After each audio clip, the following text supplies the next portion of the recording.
Hello again. Welcome back to Poddywood Interviews. Has it been a week already? No, it's probably been a week and a half. That's how strenuous our edits are.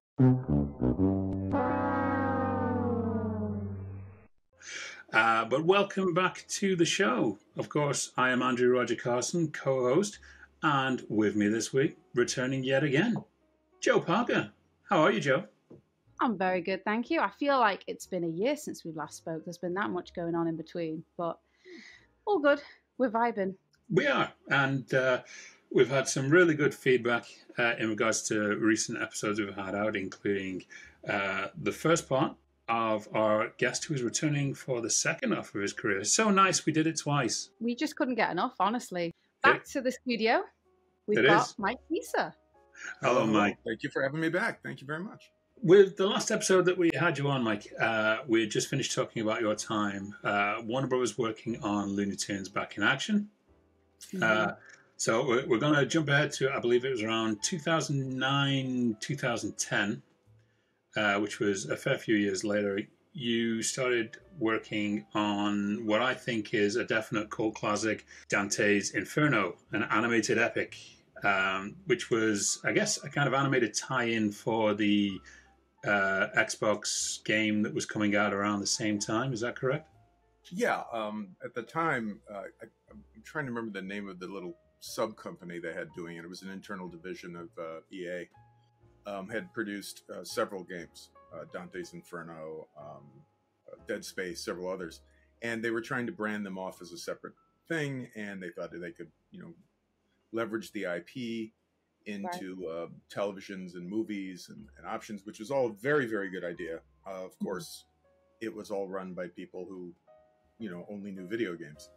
So, of course, what happened is, people destroyed that. What was a very good idea, and I can get in more to how that business model, which made perfect sense on paper, was annihilated by the people doing it, which is usually what happens.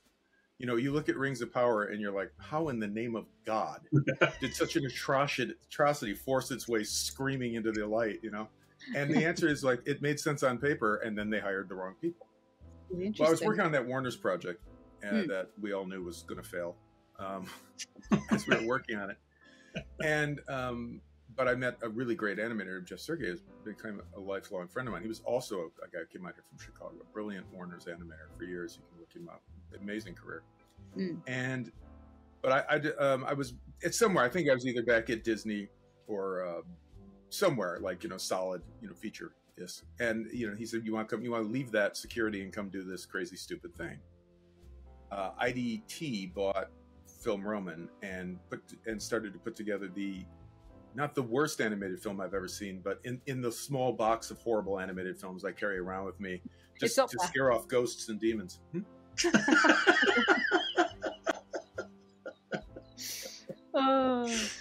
And it was called Everybody's Hero, and it was just a piece of crap from top to bottom. Derivative, corporate, let's have baseball and kids, and we're gonna make a hit, all this crap. I used to hear what's his face spew over at DreamWorks, and it was I got pulled into that to try to help the storyboarding team, and they went through like a half dozen directors, and finally the writers they brought in to rewrite it the fifth time it didn't work, got to be directors, which is always a great idea. I refer you back to Rings of Power. Anyways, this will pay off. And so we'd help out with the boards a little bit here or there and bounce around. And while we were doing this, IDT ran out of money and wanted to sell, for this division. I don't know if they really ran out of money for themselves. I don't think so. But for this division, they wanted to sell it because nobody sells something that isn't a garbage fire. If it's anything short of a cratering disaster, it doesn't get sold in Hollywood. And when Disney starts selling divisions, remember that. Very much so. Yeah. And at this time, Harvey Weinstein and his brother had just left Miramax, which had been bought by Disney, if you'll recall. And they'd basically been thrown out because they couldn't get anything done, and they were spending too much money. And, they were just pulling the same crap they did, in New York, but they were doing it, on a budget with people watching, and, they ended up leaving. But they'd gone to Goldman Sachs and gotten like a $500 million startup fund, which at the time was unbelievable. It was incredible, because it takes popular opinion a long time to catch up with like professional opinion. Professionals can figure out somebody's full of crap many years before the newspapers start saying things like he's full of crap. So he had, and so like, you know, he was talking like he was going to buy IDT, and IDT came in. They wanted him to invest and pitch, and so they did this big presentation of all these projects to him that were just, you know, exactly the kind of crap, to be honest, Disney and DreamWorks were developing at the time too. Anyways, Harvey walked in and he hated all of it, and somehow somebody showed him a little bit of Rob Zombie's El Super Beasto, and you know, the people in charge didn't want him to see that because they had nothing to do with that. That was beneath them. It hadn't come out yet. And you know, it had nudity and sex and, you know, cursing and stuff.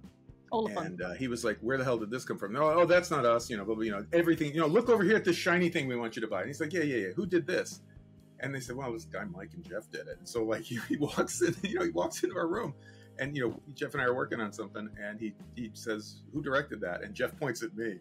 Because I could have pointed at him. We're like, Rob Zombie directed it, technically, you know. That. Almost like gulping, like, what's he going to say now? It was like, you know, like that. And we didn't know who he was when he walked in the door. You know, I mean, believe it or not, there are a lot of overweight people in Hollywood, and they tend to walk into your offices, usually looking for pizza. But anyways, he walked in and, you know, pointed at me and said, you know, let's have lunch. And the next thing you know, I'm being asked to take over the Hoodwinked franchise because the guys who originally did it with him, there had been conflict and a blow up, and apparently the first budget had come in like 8 times over budget. And I was like, when they told me that, I was like, oh my god, the film was 800% over budget. Jeez. Well, it was budgeted at something like $500,000 and it came in at like $4 million, and I was like, well, that's actually still pretty good. You know, I think the person who budgeted it first is the crazy person here. But anyways, it was a whole thing. He wanted to do more stuff, and he had a script and all that. So I ended up working for Harvey, and I can talk about that some other time. But after it got done, I fell into the same thing working with Harvey Weinstein that many, many, many people did. Most of the directors and producers who worked with Harvey fell into this situation. He didn't have any money. He was always bullshitting about his money. He had a couple of things that he thought could make money. He was always, you know, in hock up to him. He used to tell me all this. He used to brag about how, you know, he didn't have to ever worry about paying back his bills because he owed Goldman Sachs so much money that all he had to do was go bankrupt, and you know, they wouldn't want to report that in any single quarter. So they kept giving him more money to keep him from going bankrupt because they didn't want to admit that the first loan had been such an idiotic thing to do. And so he knew that, and he would love it. He said, I'll just go back and get more money out of them. I don't get they're the ones that are going to get through it. I'll just go bankrupt and start another company. I'm going to make some notes so then I know what to do. So oh yeah, that's how rich people always function. Yeah, it's true. Oh yeah, investment banks are like going around now buying up like apartment buildings and office blocks that are like massively devalued because they expect them to crash and they expect the government to bail them out. Well, that was Harvey's business model. Yeah. So he did that to us too. He didn't have any money. He didn't have enough money to release it. He couldn't buy the theaters to release it when we were supposed to release it. And he kept coming with all these reasons. And you know, you've always heard about Harvey's always recutting films and stuff like that. Harvey didn't have the attention span to recut a film for creative reasons. Harvey was just stalling when he ran out of money to release the film, and he needed to, like, you know, not trigger force majeure so that the original owners of the film could get it back. Did it ever frustrate yourselves or people that worked with him because of, like, it would kind of hold back all of your work in a sense? Or is it a case of did it ever frustrate? Yeah, or is it a case of like money still walked around with a bodyguard because producers and directors were constantly trying to kill him. Wow. Well, kill is probably too strong a word, but like, no, he was destroying people's lives. I mean, let's be serious about this. You know, somebody puts together a film. I mean, Andrew, you can relate to this. You mortgage your house to put together a film. You get it done, miracle of miracles. You take it to something like, you know, Cannes or, you know, a American film market, and you've got offers for it. And in walks Harvey Weinstein and his team of bullshit artists, and they convince you with promises and contracts that they're going to do all these amazing things for you and start your career. And you're going to have, he always had other films you're going to work on too. And then it sits unreleased. So he can take a loss on it and take the resources that he promised into this and put it in something else. Imagine what that does to your life, to your family. Imagine the divorces, the children who didn't go to college. Imagine the harm this guy did, you know, and everybody talks about Me Too, but this guy's harm wasn't, you know, limited to the fact that he was, you know, another middle-aged, you know, guy, you know, convincing actresses to sleep with him. That was horrible, but, you know, he did a lot of other horrible stuff too, business-wise. He destroyed lives. I have spoken with friends, directors, and that I have met in LA over the last 10 years, And the stories around Harvey are always kind of the same, centered around that. You know, that their films, basically, that they went and shot them, and either they were butchered on release or they weren't released at all. I mean, he ruined his career. He ruined lives. He was like, you know, the not tough version of your typical Chicago mobster. But anyways, we're sitting there and I've got nothing to do. Right. I've got literally nothing to do. So I call up, you know, Tom and Joe, who are the last guys I'd worked with. And I'm like, I'm waiting for my film to release. And they told me it's going to release next week, but I haven't seen anything in the papers. So maybe it will, maybe it won't. You know, the toy deals. We had toys in Burger King. Yeah. He never told the restaurant or the toy company he was not going to make the release date. And he just had the toys released in Burger King with no movie to associate it with. So they're all like, that's how shitty the Weinsteins were at basic stuff. Jesus. Anyways, I have a box of the toys because I went to Burger King and said, you know those toys that you don't know what they're for? Can I have those? And they handed me a box of the toys. Oh my God. They're all looking like these are the weirdest looking. These are really cool toys, actually. Yeah. Don't ask questions. And I'm walking down the hall, and Joe Goyette, who I haven't seen in weeks, comes running out of a conference room and looks around, looks at me, and goes, Mike, I need you to interview for a film. I'm like, what? I need you to talk to some guys about a film we're making with EA. I'm like, what film? What's EA? What? It's Dante's Inferno. I'm like, you mean the Italian epic poem? He's like, no, the video game. I'm like, does that have anything to do with the Italian epic poem? Because I'm a grown man. I have no idea what the fuck you're talking about. And he's like, yeah. So like, I need to go in there. So like, I'm like, what's going on? He's like, well, they just fired the director of this movie I'm producing, and they expect me to have other directors lined up to interview with them. And I'm like, so go in there and pretend you're interviewing for the directing thing. Just buy me half an hour while I go find a couple other people to interview. Fascinating. And I'm like, sure. So I walk in. So yeah. I'm like, hi, my name is Mike, and you know, I over the course of the conversation very subtly get their names out of them because I don't know who the hell I'm interviewing with, and I'm saying, like, so real briefly before I begin telling you about what I love so much about your property and why I deeply think I can bring something to it, but before I do that, I just want to make sure, what is it about the last director's vision specifically, not globally, not personally? But what was there one or two things that just you thought didn't mesh in with the overall je ne sais quoi of your film, which is Hollywood for tell me what the film is about. I have no idea what I'm doing here. I'm going to sit and make notes. The guy went through a list of everything he hated about the previous version. He said, okay. And he said, so Mike, what's your vision? And I went through and said the opposite of everything he hated about the previous version.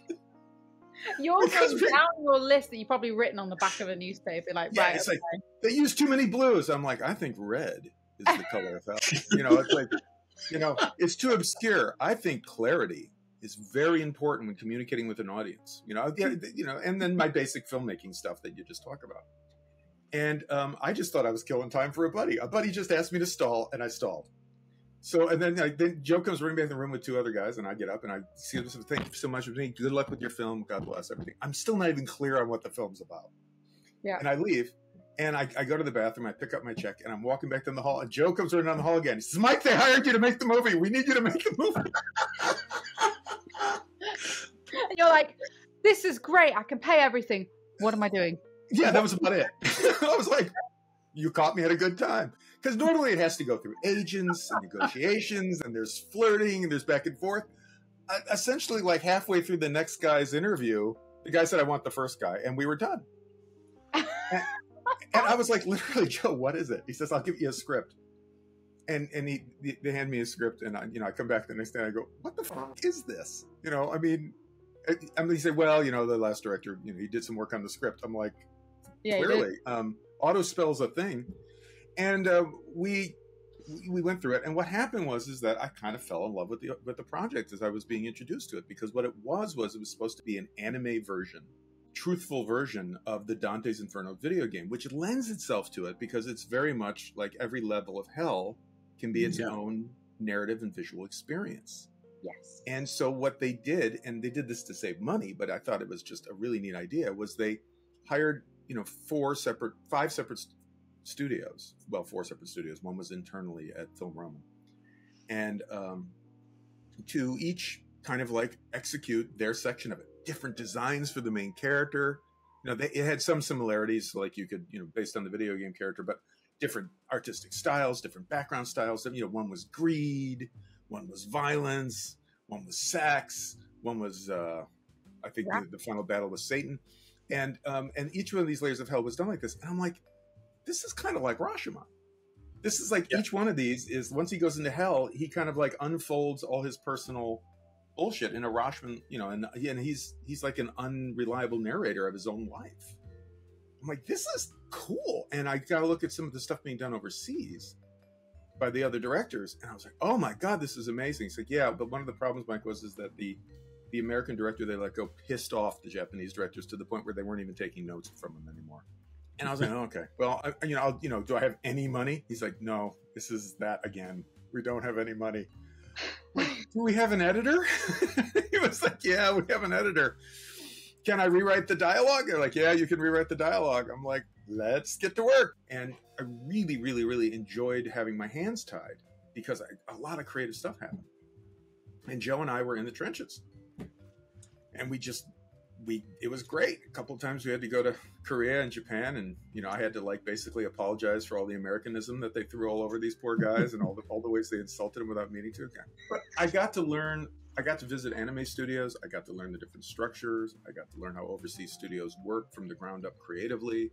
I got to realize the tremendous financial and technical limitations they work under and how they solve them with really brilliant creative choices.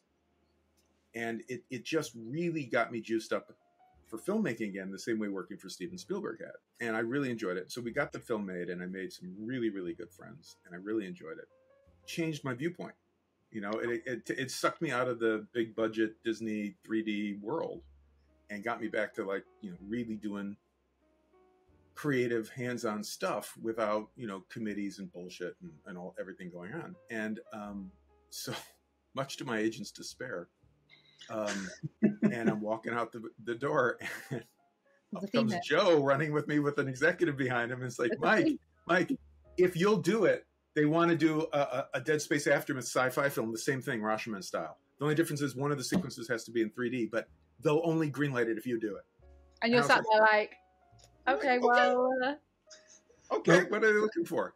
Before that, there was another one called, I believe, Dead Space Downfall that came out maybe a couple of years before. The difference between those films, though, would be the Dead Space Downfall. If you look at it, very much looks like the American version of trying to do anime. The typical Warner Brothers Batman version of something. So when they took it to me and they said, you can have a lot more control this time, you can direct the whole thing. I was like, no, okay, let's go back and hire more anime directors to do it. I like doing that. So I ended up directing the CG sequence, which was mocap. We went over to Korea and we got actors and we did the mocap. And this was long before it became, as advanced as it is now. But it was incredibly fun to work on. And I am a CG animator, so I was able to pull it all together technically. And I was really proud of that film because every single one of them in different ways was extraordinarily cinematic. Because one of the first things I did was I sat down with all the very experienced anime directors who are working on it, who have their own teams. The anime actually, it's the team and the director stay together and go from studio to studio. It's not like a studio project. It's the director who's essentially the look in the studio of it. And I just met with each of these people and talked to them about what I liked about their stuff. I was like, this sequence you did with this, spaceship, and this destruction sequence, it's clear you didn't have any money for animation on this. And yet it's one of the most spectacularly beautiful things I've ever seen. What you did with composition. And they look at you and they start to smile and nod because they're like, oh God, another artist saw that, Thank God someone's on my level here. Yeah. It was as hands off as I could be because people do their best work when you respect them. Yeah. Yeah.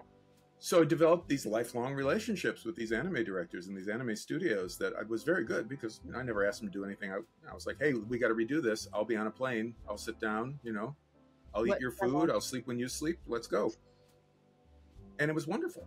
And it was a great experience. And I was very proud of that film. I got a lot to do with the story and helped with the writing of it. And, I think there's some very powerful, creepy stuff in there, like especially the stuff with the ghost and the dead young child and stuff. It's really amazing. And I was able to bring in my buddy, Chris Judge. But this is interesting. I'm walking down the corridor in Film Roman with Joe, and we're having trouble with one of the voice casting, and it was just, sometimes like, dude, it's a cartoon. What are you making such a big deal out of this for? Can we please just sit down? I do all of my voice directing myself, so we don't go through voice directors. And so, like, sometimes when the actors are just a pain in the butt, I'm like, oh, you have to go. Anyways, we were just coming off one of those situations, and I was walking down the hall, and Chris Judge, who's Teal'c Stargate, is standing in the hall waiting for a meeting with somebody. And I stopped and I said, "You're Chris Judge?" And he said, "Yes, I am. Who are you? And why are you talking to me? And what's going on? Because this is not how people behave." I'm like, my kids got me watching Stargate about 3 months ago, and I got to tell you, it's brilliantly well written and incredibly well acted. The guy looks at me and goes, "Oh, well, thank you.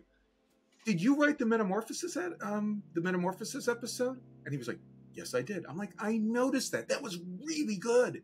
We did a Rashomon-like kind of vibe on a film we did recently, and I noticed how well you did that." And he was like, "Oh, wow." And so we just started talking, and I was like, "What are you here?" He's here to pitch a project. And I was like, "If you got time, do you want to do a voice? I got a character. It'd be great for you." And he's like, "Yeah, sure." And he always says this when we do interviews together, because we now work on everything together, He says, like, "Yeah," and Mike said he was going to call me at a project for me. I'm like, "Yeah, everybody does that." And the son of a bitch called me the next day. I'm like, "Yeah, I did." I was desperate. I needed it. No, I had this idea I thought this could be better. We could take what this other person was doing, toss it, and I could rewrite it for you, and it'd be a much more in-depth, powerful part. We got him to do this part, and he and I just really got along doing it, the recording. And, I push him artistically, and he likes that. He likes to be directed. He likes to be pushed.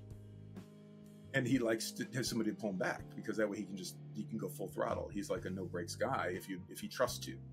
And so we did that together. And then after that, we got that done. We both really liked the result. And then him and Joe have been creating projects together ever since. My point is, you don't know, you can't see. Boethius says that the pattern of the universe is like a beautiful wall hanging. And you only see it from the back. You only see the cut threads. You can't see the pattern from where we're standing. Mm-hmm. Well, life is like that. And remember to embrace the threads in front of you, because sometimes they can lead you to amazing places and tremendous satisfaction that you never would have picked for yourself. Yeah. No, it's brilliant. And it just goes to show, like, you're surrounding yourself with people that you, like you mentioned earlier, you don't only push them, but they push you artistically. And you get to really bring out the best in each other. Yeah, you're entirely correct. And, what you find, too, is you get a better class of people on the fringes, I think. If you're doing something like Dante's Inferno with Joe, man, he's got a whole different energy. He's like, we'll succeed or die, burn it down. Everyone needs a Joe. That's the lesson we're taking away from this. A couple of times I've been at the tour, like, I was directing the Origin of Stitch, the award-winning little short for a company, and they ran out of money to get it colored. And so, like, I took my last 2 paychecks and my credit card, and I went and got it done. And, Joe and I a couple of times were like, well, what if we don't take a paycheck this week? Can we afford that extra rendering? And that you just feel like you're in a team, in a foxhole, and you're all got each other's backs, and you're trying to do the best you can. Yeah. And you're not just trying to survive the day and put a few bucks away. And you don't have that cynical, like, well, my agent said, I said f*** him and took all the money. You don't get that kind of crap. You don't get human resources coming to talk to you every 10 minutes about, this person was sleeping with this person who's now sleeping with this person on your crew, and then we have to go off and deal with all their emotions. I'm like, they're the ones who took off their clothes. Let them deal with their emotions. I don't care. And you can live a life like that in Hollywood. You just have to remember to make it about that every now and then. Drown out the people that say no, and have yourself surrounded by people who will enable you to do the things you want to do. But on the other hand, remember, most people are lying to you, so you have to get an ear for that. So it's a little more difficult than just say yes, because a lot of the people are lying to you. So you. That's true. That's true. Well, just to kind of close off on Deep Space here, when it comes to animations and game conversions, and obviously it's a well-known fact that game conversions in live-action movies are usually met with a lot of disdain. But when it comes to animation, they are a lot more appreciated. What it is, and I don't know how else to say this, so I'm going to get in trouble again. Cowardice is not uncommon. Okay? You don't find strength and satisfaction in yourself. You don't have that inner monologue in you that says, I set out to do this thing and I did it, and I feel either good or bad about the job I did, period. You need other people to take the place of that because you don't have that built. Yeah. You call daddy issues, you can call cowardice. So what happens when you get a big company like, let's say, EA? You've got a lot of passionate creators doing passionate things. Any big corporation is a great place where you can get people who only care about one little thing of their craft. And these are artists, and places like that have to be built for them. Artist is possibly the wrong word. Craftsman, say that. Yeah. And then you have managers and people around them. Often writers fall into this. Producers, definitely directors of production, and the person who runs this division for the studio and stuff. And these people are cowards. Now, I'm not saying, they're cowards in that they, run away from a danger to sacrifice their children. But what I mean is they want the comfort of a big studio. They want the 401k. They want to go home and not get yelled at. Mm-hmm. They want to feel safe because they don't have confidence in their own ability and strength. You have general anxiety. If I don't get paid this week, something bad will happen. If I don't make as much money this week, if I don't take my family on this vacation, something bad will happen. My partner won't love me anymore. Yeah. Yeah. So EA is like that. So you've got some core creatives, but you're surrounded by people who are just afraid of anything they do failing and them getting blamed for it. When you talk about adaptations, what happens is you usually have two big corporate structures. You have something like Amazon, or let's say Disney, or something like that, coming into contact with EA, but these are two different corporations with two different corporate, what's the word? Not environments, but similar to that, corporate mentalities, and so even though they might both be about entertainment and creating a property that people want, how all the bullshitty people involved in each one of these things are separate. And what happens is that the executives come together at some point, regardless of how well the creatives are getting along and trying to work together. They come together and there's conflict because they're both coming at it from a position of, I don't care if this works as long as I don't get blamed. And I don't care if I do a good job and make EA look good because my life is all about looking good to Amazon or Disney. And that's a little bit different than when you're working in a big corporation and you work with a different division because you both work for the same corporation and, Big Daddy could get mad at you if you don't get along. So there's more motivation to get along than if it's two different corporations, as long as you can blame it on the other person. That's what happens. So what happens is you get no support and a lot of back and forth and a lot of poor communication and a lot of pissing in each other's Cheerios. So the stuff that the creatives are asking for are often not being delivered. So that's the thing that people have to understand. The garbage gets added on purpose to please a garbage human being or several of them in a row. Yeah, yeah. And these garbage human beings are attracted. The bigger the company, the bigger the monolithic company, these garbage human beings are attracted to that because there's no responsibility and no danger. And they're terrified. So any adaptation where you bring two corporate structures into it is always, it's a miracle they're not all shit, is what I'm trying to say. Yeah. What happened in the case of Film Roman with the two projects I did was Film Roman couldn't care less what I was doing. They kept forgetting I existed. So, I was able to approach it with humility and openness and try to listen to the person and, let them do all their corporate stuff and just ignore it. And then you can get good stuff out of it. You can get good stuff. You absolutely refuse to let them screw it up or produce crap. But, you let them play their little games and then there's nobody above you getting freaked out about the games. The guy who directed Lord of the Rings, Peter Jackson, he had enough, because the money was associated with the project because of him. Yes. He was able to, jump over that. Whereas The Hobbit was not. The Hobbit was clearly a mess. A lot of the same people, a lot of the same corporations, but the difference is if you don't have somebody who isn't in danger or isn't afraid and isn't fireable, then the two corporate cultures coming together will destroy it. And that is the ultimate example of that is Amazon's Rings of Power, where literally none of those people should have had those jobs, from the person from the gal who runs the studio, who is notoriously incompetent, all the way down to her hires, to the fact that they hired 2 writers to write the most expensive television series ever created, who had never had a screenplay produced. They fired the Tolkien expert who said things like, female dwarves don't have beards. And they fired him because they didn't want to hear that. Insane. They said things like Galadriel wasn't a warrior. She's an elf queen with powers in both worlds. She doesn't express herself with swords. They fired him because he was getting in the way of what made this person feel safe.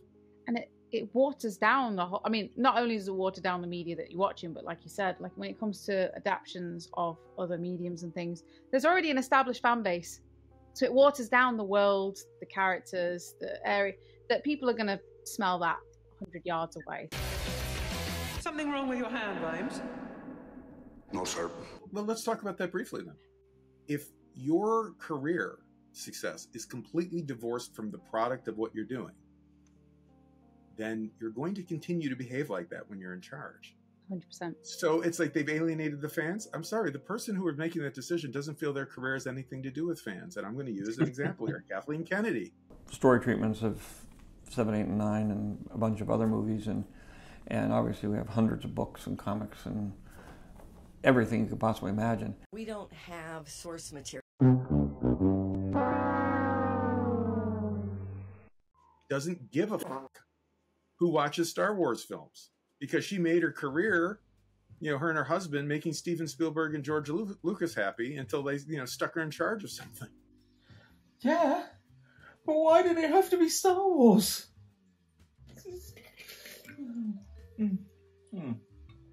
But that's not insane. I'm not calling her stupid. Life has proved to her that success comes from having these powerful people like you. And if these powerful people have all joining movements or have all decided that, we're no longer going to use, the color blue in movies, or that we're all going to stand around with our, our left hands in our pockets all day, she's going to sincerely say, I'm not stupid. I know where success comes from. I'm going to go do all that. Yeah. Because they're my audience. And screw all the people who don't want to go to Disneyland and sit in my stupid Star Cruiser, right? And then you see these battles happening between Favreau and Kennedy. And you're like, why would that happen? Why wouldn't Kennedy just say, go ahead, Favreau, make the best stuff possible, and I'll take credit for it. I'm a good manager because I let you do that. Well, a good manager would. But this is someone who spent her whole life tearing other people down in order to clear the way for her. So she keeps doing it. There's another great book called What Got You Here Won't Keep You Here. And basically it says, like, you can climb to the top of the totem pole by being a selfish, vicious, backbiting asshole. But when you're in charge, you suddenly have to be a team player, and you have to stop taking credits for things, and you have to promote other people and take care of them, because if you don't, you'll collapse the thing you're now in charge of. And most executives can't do it. I know that Steve is going to be doing the edit here thinking, which part of this might get us sued? By the way, you can't be sued. You can't be sued for this. I was very careful with what I said. Steve, Don't be paranoid. You're not a lawyer. Trust me. I've given a lot of interviews. I know what I can and cannot say. Yeah. Well, speaking of which, I know we mentioned Hoodwink 2 earlier, and we kind of know how that came to be with Harvey rushing you in. But this was, I guess, one of the first times where you're directing an animated movie with, it is basically an all-star cast that you've got here. So you've got Hayden Panettiere, Glenn Close, Bill Hader, John Cusack, Amy Poehler, even Cheech and Chong make it into this movie. Yeah. Was this kind of a cast that kind of Harvey had assembled, or was this you going out there? It was Harvey. No, it was Harvey. I had nothing to do with the cast, and nobody wanted to be there. I mean, Glenn Close is an amazing actress, but she showed up with 2 dogs that she walked into the recording room with, and said she didn't like to be directed. And I handed her sides, and she had, eventually she asked me to direct her, and I said, "Okay, can we get the dogs out away from the microphone?" And I mean, I'm not complaining about her, because when she actually, feels safe and she trusts you a little, she's tremendous. I mean, she's got awful, but you could clearly tell there was a lot of Harvey going on to everybody I had to deal with. clearly, you know, Glenn had been through the Harvey mill and wasn't particularly walking in there thinking, oh, this is an artistic thing. And it's going to be, she'd been through the Harvey bullshit machine enough that she walked in with her defenses up, and rightfully so. I mean, I'm just surprised she didn't bring pit bulls. Or Dalmatians. Yeah, that would have been funny. But the point is that, you know, sometimes the actors in these situations get brought in and they've already formed an opinion about the product based on who's brought them in. And, you know, I think Glenn walked in with, you know, some issues with Harvey, as she would, you know, strong, intelligent, fantastically talented woman, and dealing with Harvey Weinstein. That could not have been easy. And so a lot of my job dealing with that cast was to getting them to realize I wasn't Harvey, nor was I one of Harvey's minions that they'd probably dealt with many times. And often Harvey's minions would be there, you know, trying to, you know, push their way to the front to kiss their butts, because that's what minions do. And I would often remove them, sometimes physically, from the room to relax the artists, which they greatly appreciated most of the time. They always say, "Oh, thank you for that. What are we doing?" And suddenly you can see them focusing on you. Yeah, but it was always crazy. You mentioned a couple of other names. Hayden Panettiere. At one point, I had to fly to Germany because she was dating this kickboxer, and I finally had to walk into the booth and take her phone away. Occasionally, you'd run across a great actor who really cared about stuff, and you're just so grateful to them. When I was directing Lilo and Stitch, I got to work with David Ogden Stiers, and he just blew me out of the water. And we ended up talking about music and voice directing while we're doing this, and he was like, "You know, son, the best transition is no transition at all." Right, you know, and all these things, and we talk about it, and he just immediately took his, he's like, "Voice acting is acting. I happen to use my voice." I mean, he just loved it, and he took it seriously, and he just impressed the fuck out of me and changed the way, you know, I just started taking it seriously right there, real too, and, you know, stop with this like faster crap, you know, like you actually talk to them like actors, and but, you know, he also every actor needs to be safe. You're asking them to do an incredibly vulnerable thing. And to do it in front of enemies is not, I mean, the fact that some of them do it is a miracle. The fact that all of them aren't drug addicts is insanely a miracle. So you've got to make a safe place for them. And it must be incredibly hard to do. And I've had a couple of situations where, like, they're like, "Okay, we're going to get a couple publicity shots for actresses," who clearly didn't know they were going to be you know, nobody told them that there were going to be cameras, and they were in sweatpants. And once I literally like threw myself in front of a camera for an actress and like took the camera away, and the guy was like, "I'll sue you," and I was like, "I'll break it on your face so you're not taking a picture of her." Good on you for doing nice that. One, Mike. Well, and then what happened was, like, she was all cool about it and everything like that, and you know, she's okay. Well, on the next session I'll come in made up. It'll be fine, you know. Thank you. And the next session she came in, and she had this gift for me, and she threw her arms around me. She was like, "Thank you so much," just real quietly in my ear. But you've got to make them feel like you're not going to blame them, because they're used to this corporate blame game, daddy issue shit when they're dealing with big corporations. It's easier sometimes when you're working on a small film to get people into that small theater clan, we're gonna leave it all on the table here, we're all in it together attitude, than on these big corporate movies. We've got to talk about this one here, which is a kind of separated point, really, between, I guess, the UK and the US. You directed Postman Pat, the movie. I did. But how did you land on Postman Pat? And when you were making it, was there any kind of backlash that kind of got to you about it? America's culture dominates the world completely. I mean, there is no, you know, and this English people hate hearing this, but it completely dominates the world. I hate hearing it too, because I'm not a big fan of American culture, but that's different from a different place. You can go to Japan. I've been all over the world. Japan, the depths of China, islands in the middle of nowhere, you know, on ice shelves, and everybody's wearing blue jeans and knows who Elvis Presley is. Okay. Yeah. We won. The whole world is our culture. Is that a good thing? No, that's a terrible thing. That's a terrible thing. We've reduced human culture to its most marketable, out of control, capitalistic consumerism. Everybody's fat, everybody's miserable, and no woman born, you know, since 1984 has ever actually had an orgasm. It's been horrible. But there are some parts of the world that are justifiably annoyed by this. You know, one of them is England.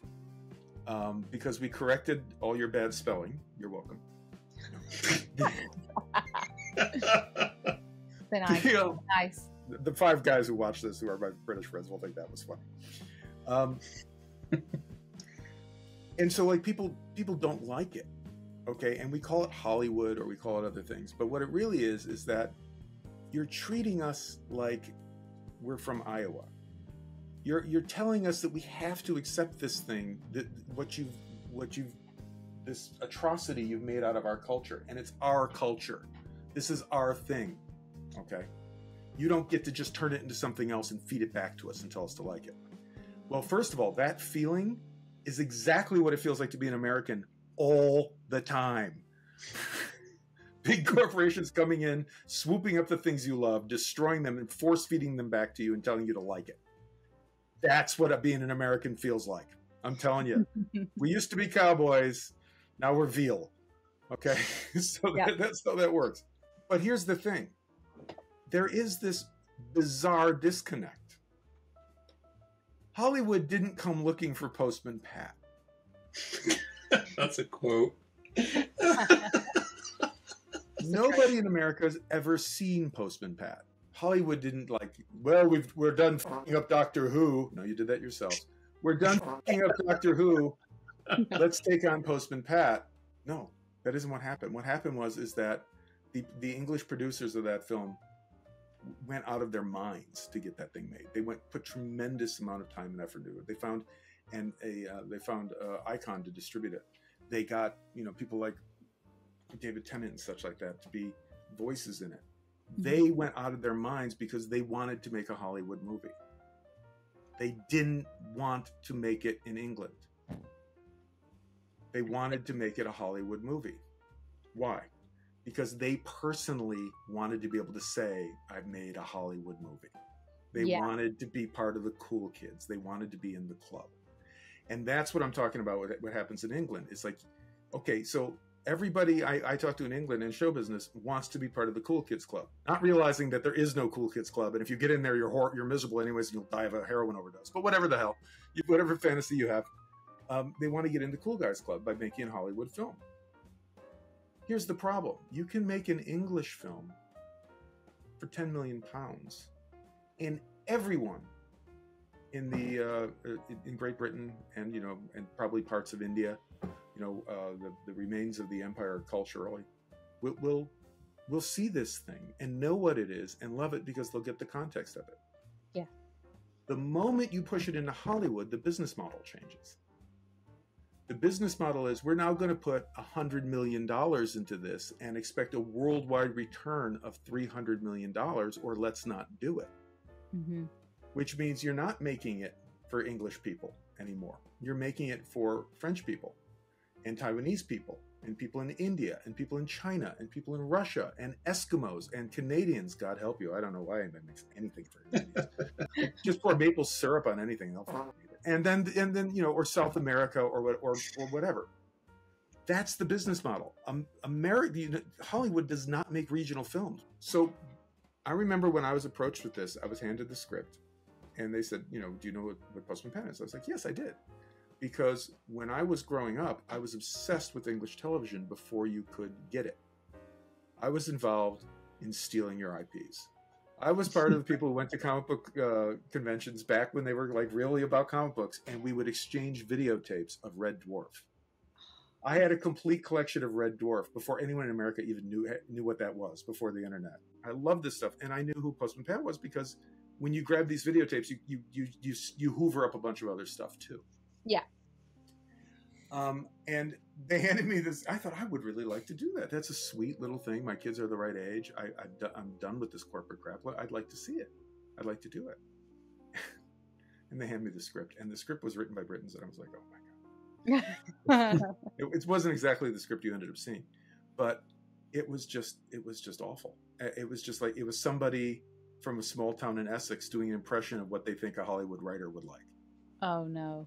And it got, and because they had stars attached to it, they were fine. So the first thing I suggested is like, well, why don't we reduce the budget to about 10 million pounds and go make this in England? And I was told no for exactly the reasons I repeated to you. It's like, no, we won't do that. Icon won't distribute it. We won't get it financed. Nobody's going to finance that movie. This needs to be blah, blah, blah, blah, blah. And we need toys. We need international toys. The toys from the TV show, regardless of how well they sell, and they hadn't sold in decades by the time but the toys from the TV show, that money doesn't go to the investors of the movie. So like, there's no reason to invest into a movie because the toys that exist sell. And people always seem to conflate those two things. They only get to make money if the toys from the movie sell, and they have to be different than the other cells. So there were all sorts of constraints. One, it had to be a 3D movie, not a puppet show. It had to be. Right. Okay. Why? Because they weren't going to make it otherwise. It had to be in 3D, which means some of it had to be shot in 3D, which is a completely different field than the original Postman Pat. Otherwise, they weren't going to finance it. Mm-hmm. It had to have romance, or they wanted a love story. Now, I don't remember one episode of the original Postman Pat about Postman Pat getting it on.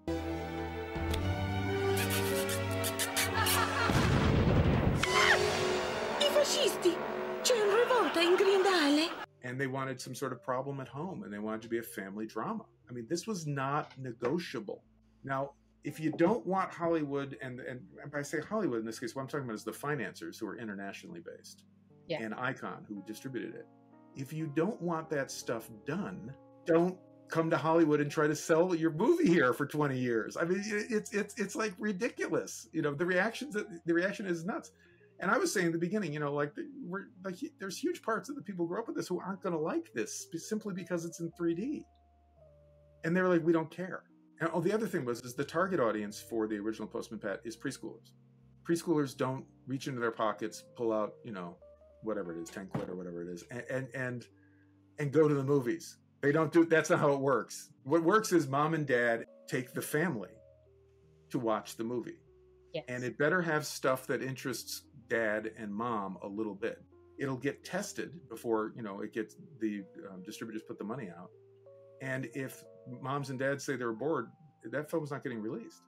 Well, I mean, if you want it to be an English thing, make it in England, but nobody wants to do that. And one of the problems I was going back to is why was British television and movies even so good in the 70s and 80s?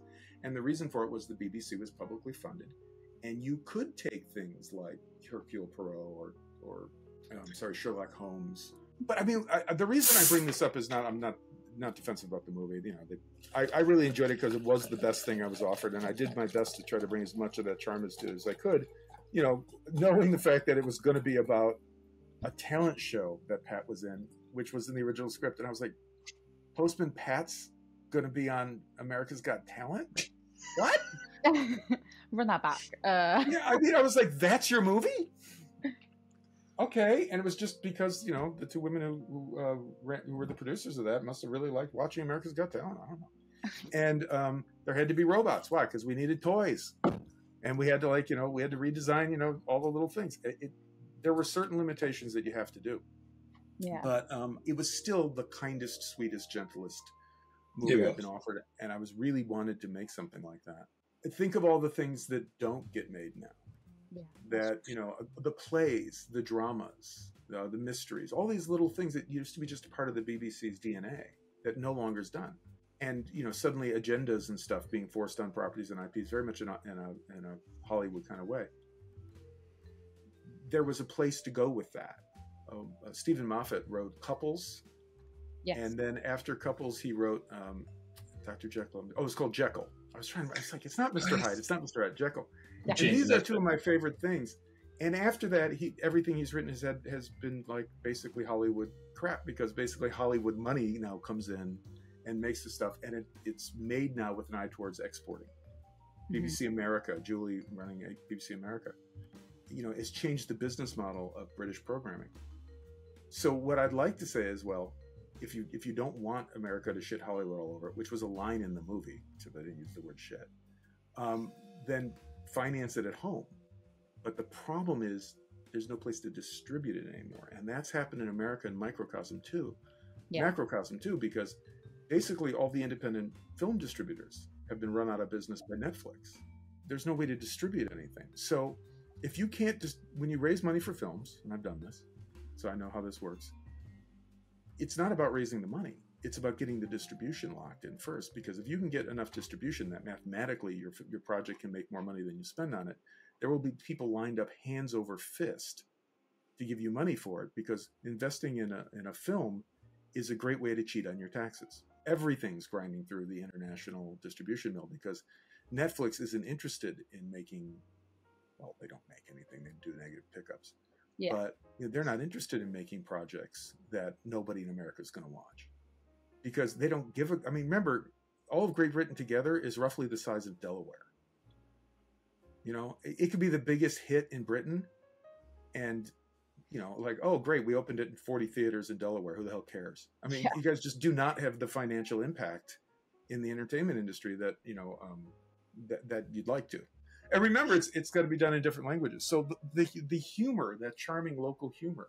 My favorite example is in Russia, because I made a lot of Russian animation. We were recutting this series and I was producing it. Sorry, this would be very fast. It was called Space Dogs. It was about the two first dogs in space. Okay. Elka and Belka. And their puppies, they had puppies in the TV show. And in one of the TV shows, there was this bit where this Russian bad guy was trying to get information from the puppies. So he took one of the puppies and he stuck a gun in his mouth. And there's this whole sequence where, like, a puppy is up against the wall with a gun in his mouth. And the Russian is like, I'm going to shoot you unless you tell me. I start, he's sweating and crying and shit. And they send this to me. I'm like, all right, we have to cut this sequence. He's like, why? When we cut this sequence, this is good. No. Vladimir. We can't do that. That'll get it. That won't be shown for children. Why not shown for children? He does not shoot dog. He does not have sex with dog. I'm like, yes, but that would upset kids. I mean, it's part of the American culture that we don't put guns in children's mouths. He's like, but he's funny. He's funny. You get why funny? Funny is funny. Like, why is it funny? Gun in mouth, right? Gun in mouth. Dog is scared. Dog don't know what to do. He's so scared. He is funny. God. So if you think of that, like, it's the same thing about, like, oh, well, all these different accents and stuff that mean so much and it adds so much depth to the English way of looking at things.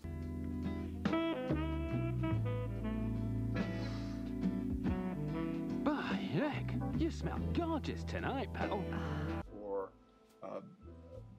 references to history that I love. I mean, I can't love English television and movies more. But all that gone.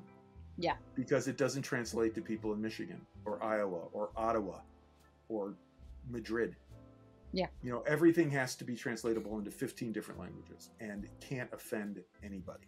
Postman Pat. See what I did there? You would go on to work on shows like Paradise PD, which is very well received. You also were working on The Simpsons as well. When I met you for the first time at Warner Animation, you were working on the reboot of Wacky Races at the time. Throughout all of these characters that you've got to work on that were kind of established characters, which kind of were your favorite of all? Oh, I didn't have any favorites. You're like a mother that equally loves all of her children.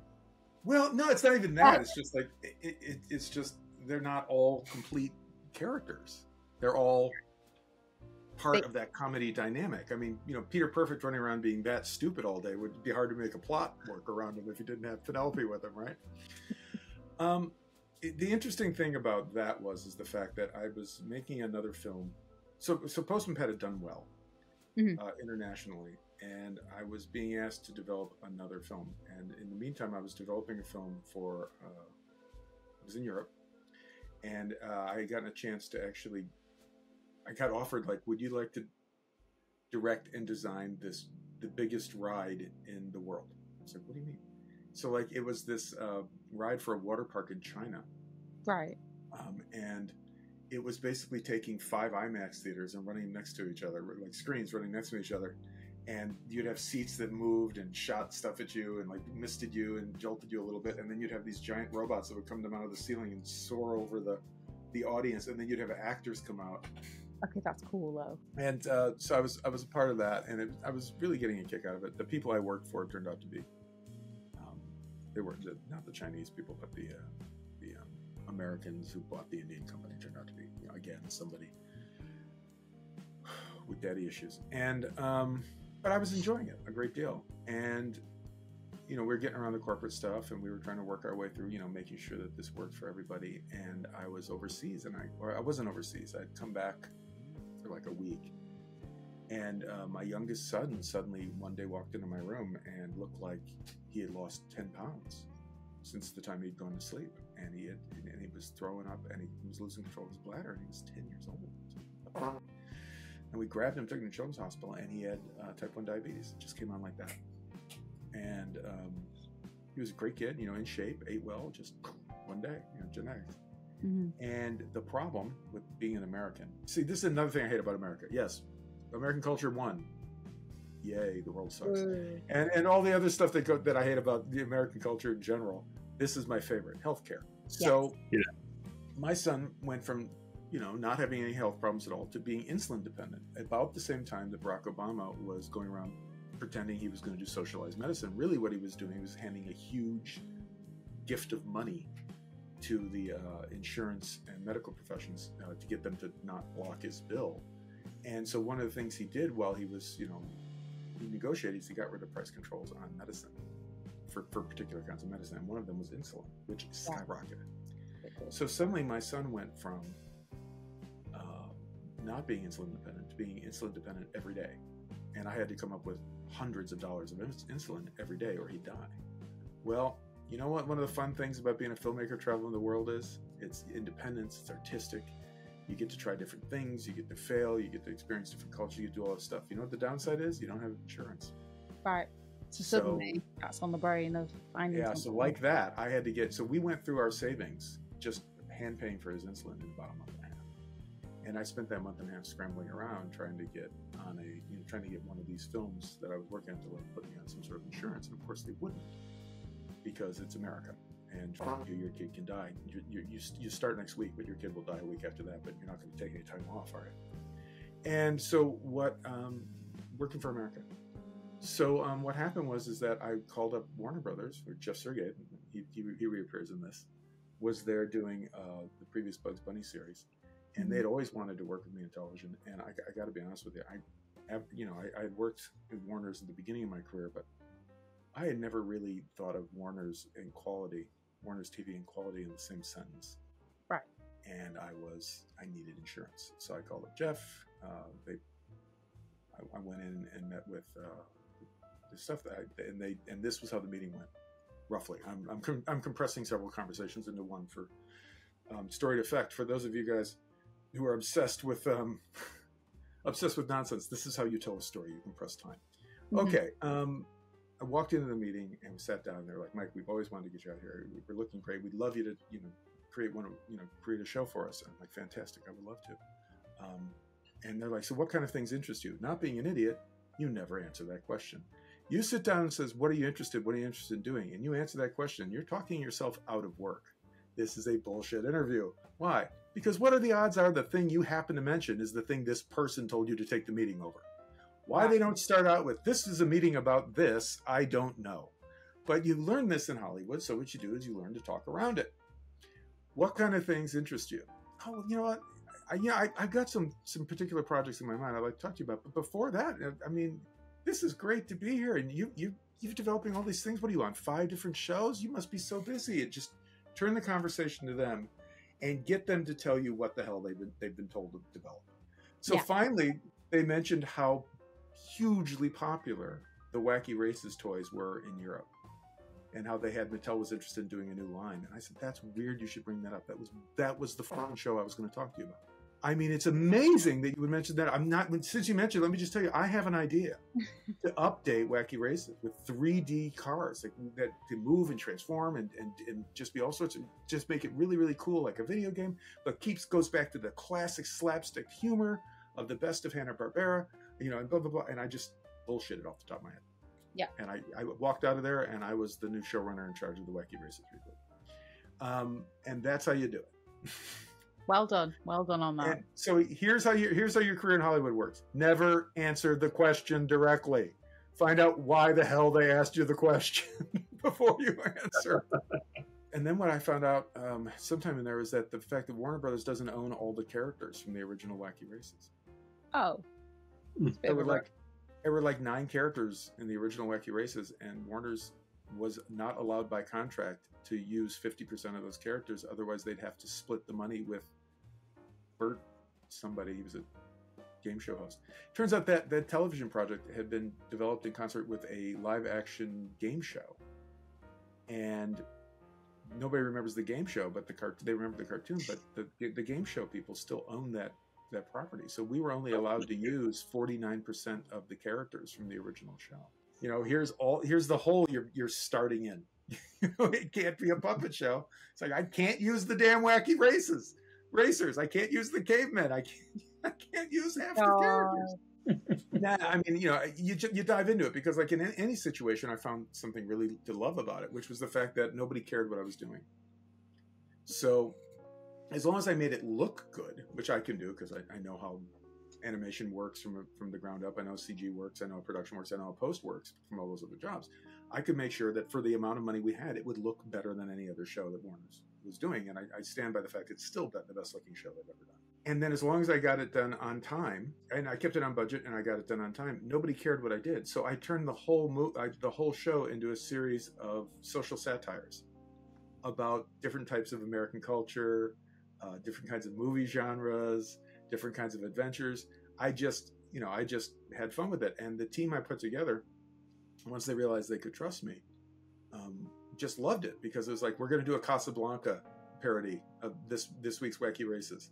And the directors look at me and go like, I want to do a Casablanca, but how are you going to write that? I'm like, don't worry about it. I'll have it for you in 2 days. And like, you'd stay up all night and you write the Casablanca version of a race show or whatever you were going to do. And they never even cared. I mean, the execs didn't even look at the scripts after the first 2 of them. I'm going to tell you at the time that television died in America financially. Okay. This is something that you have to have been in this room to have seen this to believe it. Bring it on. So Warner's, at the same time as Hollywood, got this insanity of, hey, what if we turned Hollywood into a giant tech bubble and then waited for it to collapse and destroy all our jobs? That would be awesome. Let's do that. How do we do that? I know, streaming. And I've been saying this. Look me up on the internet. I've been saying this for five years before it happened. I was like, do not make business deals with Netflix. Do not get in jobs with Netflix. And they're like, why? I'm like, because it's a Ponzi scheme. And sooner or later, the newspapers are going to announce that they signed up one less person this quarter than the quarter before. Now, in a privately traded company, you do that, but we still make all this money. You do that in a publicly traded company, all the day traders dump your stock. It's a Ponzi scheme. It's going to collapse. And that's what happened. Well, before that happened, though, Hollywood thought, you know what, that's clearly a bullshit, stupid business model that I want to get involved in because I've got daddy issues. So all the different studios decided to do their own streaming services. But all the people in charge of each different divisions started coming up with the idea, especially Warner's, to have their own streaming. So they all thought this is it. So Warner's Animation, which has Batman stuff. So we're going to have a DC streaming service that you have to sign up for and pay a fee for. And then we're also going to have Boomerang, which is going to be all our Classics characters, except for the Warner's characters, that you have to sign up for, pay a fee for. And then we're going to have all the classic Warner Brothers, characters themselves on a special streaming service that you have to sign up for and pay a fee for. And then if you want to do the live action movies or the catalog, that's another service and you have to pay a fee for it. And that's one division. And then, we're going to have Blue Ribbon, which is going to be like, all the Canadian shows we bought and we don't want to put on regular television that you got to pay a fee for. We're going to go, we're going to charge for the CW, on and on and on. Suddenly, every division in Warner's had paid, subscription-based streaming services that all of their stuff was going on, so the other guys couldn't have it. That was competing with itself. To the point where, animation was even more insane than the TV people, because, animation was literally managed to, subdivide and compete with themselves. Stupid. We spent all this time developing this TV show, and I'm creatively very happy with it. It's very, very funny. You can look at the clips. I dare you not to laugh. It's insane. But, and you're going to hide it on a streaming service that nobody knows about that you have to pay for, and we're going to be the only original thing on it. Okay. Good luck. And my kid needed insulin. Otherwise, out the door when the day they told me.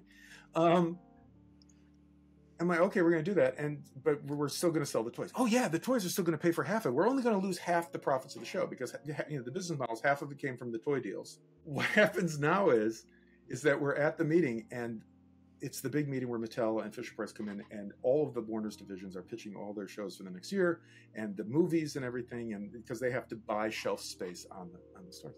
And so they go through the Justice League movie and the Flash movie and the Batman movie, and they're all like, yeah, we're contractually obligated to do it, fine. Then they start going through like, okay, what do we got for the animation or the kids division? And they're like, oh, we have Dorothy of Oz, and look, she has a necklace. And they're like, are you out of your fucking mind? You're not buying toys. What? No. Oh, we've got this Banicula, and look, we could do a Banicula toy, and look, the ghost has a jewel, and we could make a toy out of the jewel. And they're like, are you out of your fucking mind? Yeah, like I'm like, haven't you guys talked to them about this before? I'm looking around, my boss is going, how are they surprised? I'd be talking. They helped me design the fucking cars. Are you kidding? How? What?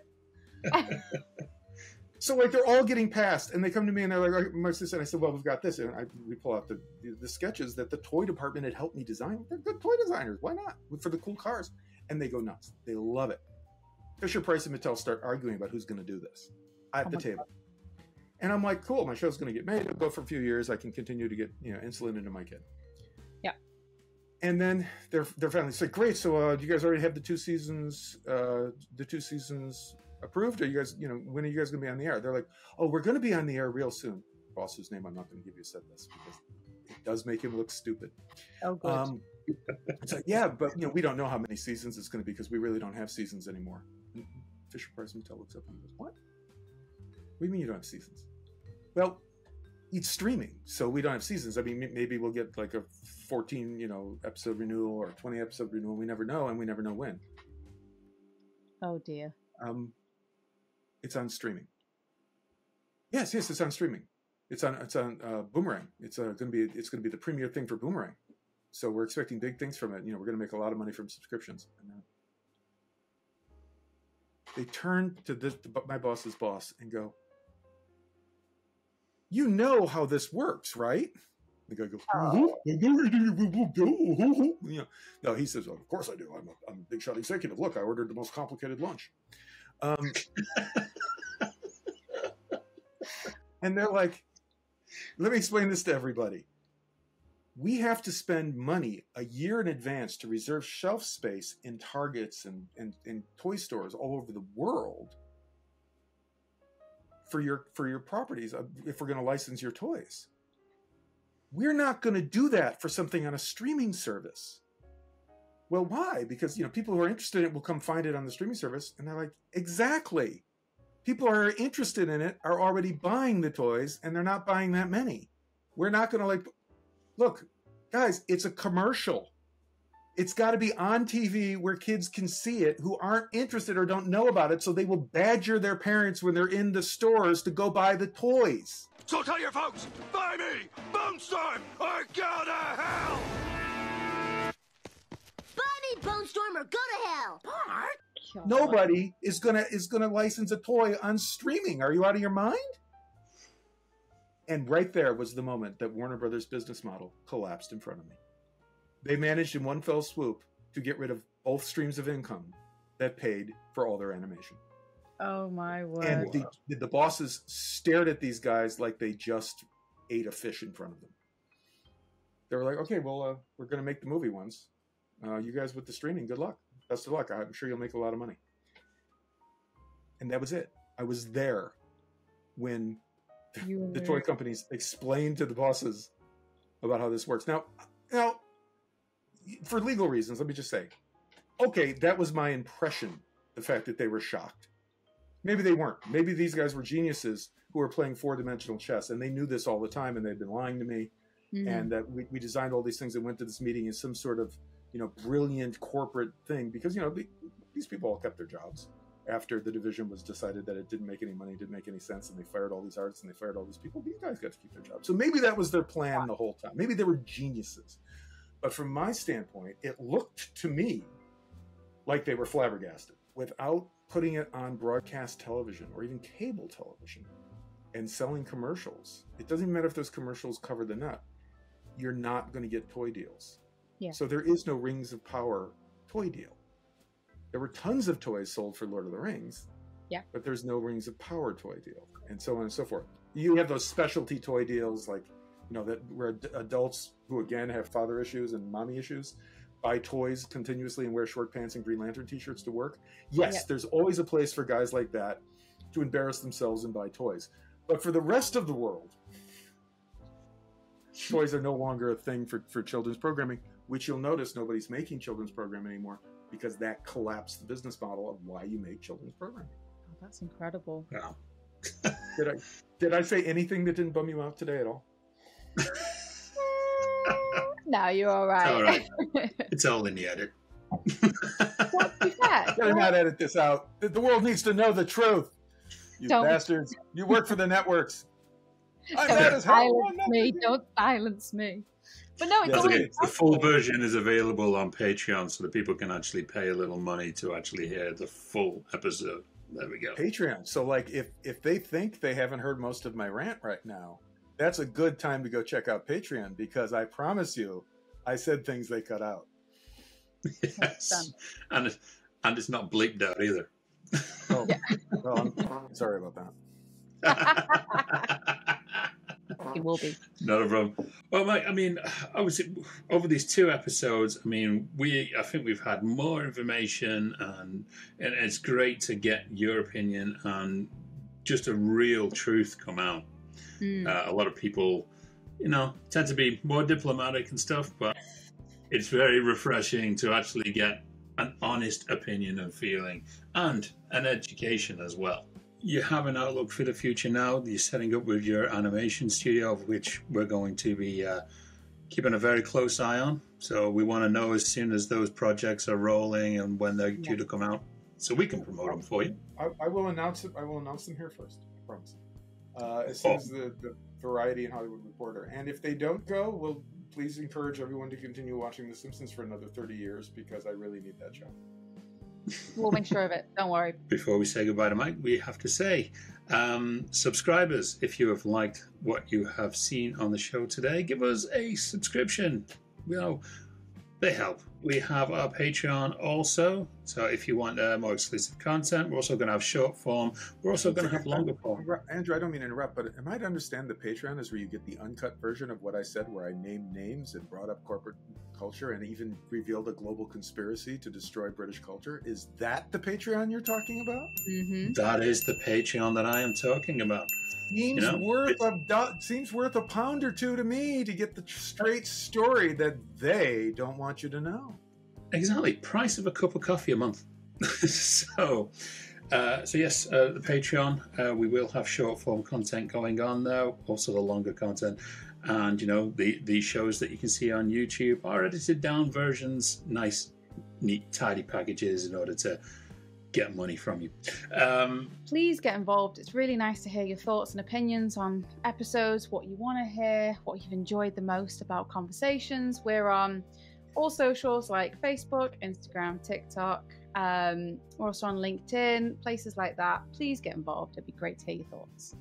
From there, next week, me and Steve will be back for the 2-man show where he'll be giving his What's on the Box reviews. We've got a whole lot of stuff coming up. Also, I've got to throw out there that our 100th episode will be the return of the Poddywood All-Star Quiz. It's been an absolute pleasure hosting you these 2 weeks. We pray that you are going to come back. We're going to love having you here. You have a home.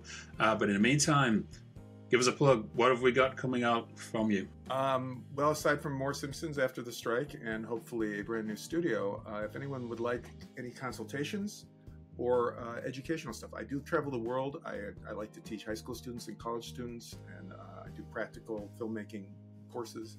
I enjoy doing that very much. I get to meet new people, and with the strike coming up, I've got time. So if anyone would like to contact me, MikeDisa.net, MikeDisa.net, and like I said, I do consulting, and I like to teach. I never say no to teaching, ever, anywhere. Probably Joe would be interested. Joe is about to hopefully delve into the first time of doing an animation for our actual show opening. Let's see how it goes. We're on early ground, so Mike, I might be your first person that's hitting your emails. Absolutely, that'd be fun. I'd love to help with that. Oh, perfect then. But no, I can recommend Mike to anybody out there. The wealth of information you've helped us with, the experience that you've had throughout your career, and just how genuine you are with wanting to help and give back to upcoming animators. If you're interested, please get in contact with them. And in the meantime, it's a goodbye from me. And it's a goodbye from me. Take care.